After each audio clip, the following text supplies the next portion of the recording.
Dear Evil Engineer, I recently dusted off the old Game Boy Color. It prompted memories of all the wonderful games I used to play when I was an innocent child, yet to experience the unlikely but thematically appropriate trauma that would turn me into the villain I am today.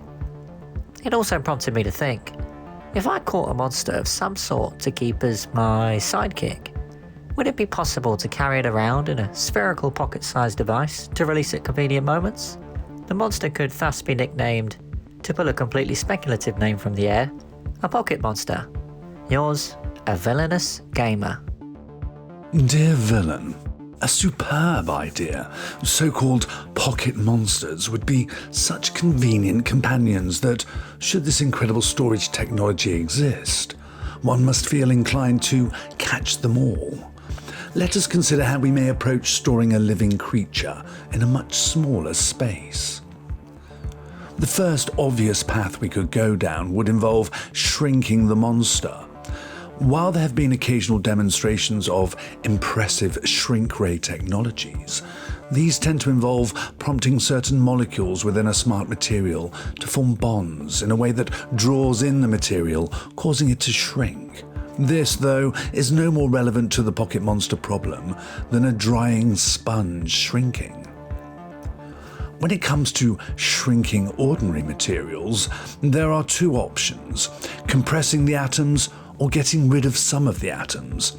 The former is impossible without fiddling with some universal constants. The latter would be a fascinating and grotesque experiment to make Dr. Moreau proud. What fraction of its cells could an organism lose and continue to carry out its essential biological functions? This would, however, be irreversible. You would at best end up with a miniaturized version of the monster you had before. So, physically shrinking a monster to fit in a pocket-sized ball, shall we say a pocket ball, is unfeasible. How about making more space inside the ball?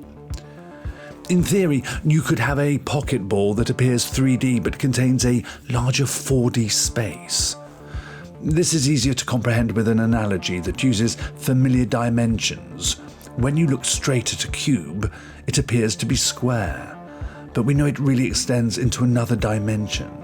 Still, I couldn't begin to tell you how to create a 4D pocket ball. If we can't make the pocket monster much smaller or the pocket ball much bigger, what options are left? An alternative approach is to store the pocket monster elsewhere. In this proposal, the pocket ball is simply a device that turns the monster into a form which can be transported from a storage location elsewhere and vice versa. This way, you would not have to carry around the monster's entire mass with you wherever you go. This is a popular theory among fans of a Japanese media franchise, with certain conceptual similarities to those you suggested. This approach would most likely use quantum teleportation. Quantum teleportation is, perhaps, not teleportation as we may imagine it. It does not involve transporting matter from one place to another place instantaneously. It means transporting information from one place to another instantaneously.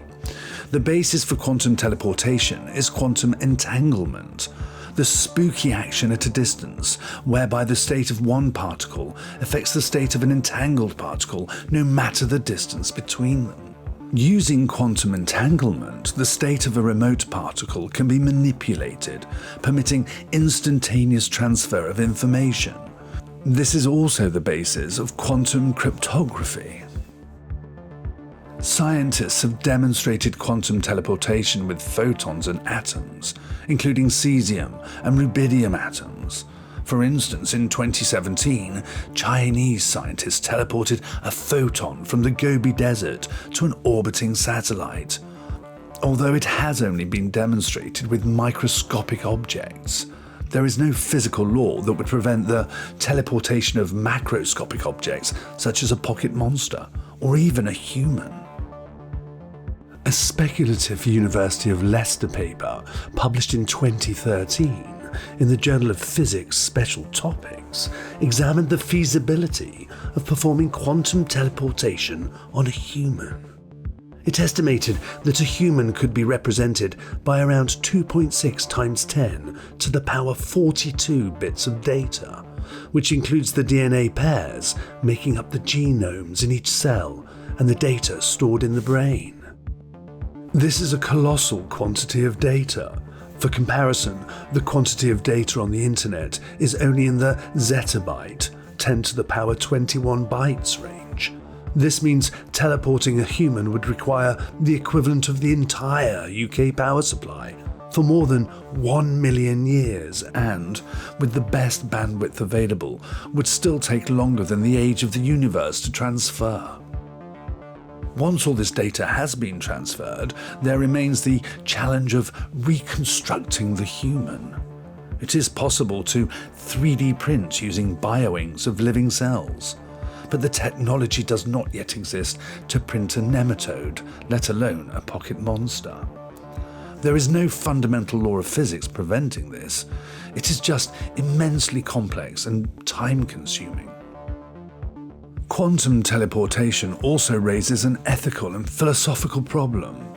The pocket monster recreated by teleportation is not the same creature that you caught, but a perfect recreation of it.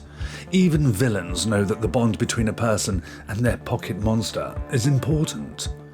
Can you form a bond with a creature that knows it will be killed and cloned before long? There are similarly far-fetched alternatives, such as using a wormhole to connect your pocket ball to a remote storage facility. However, all these are so unlikely that I think you would do better to find a strategy to manage free-range pocket monsters.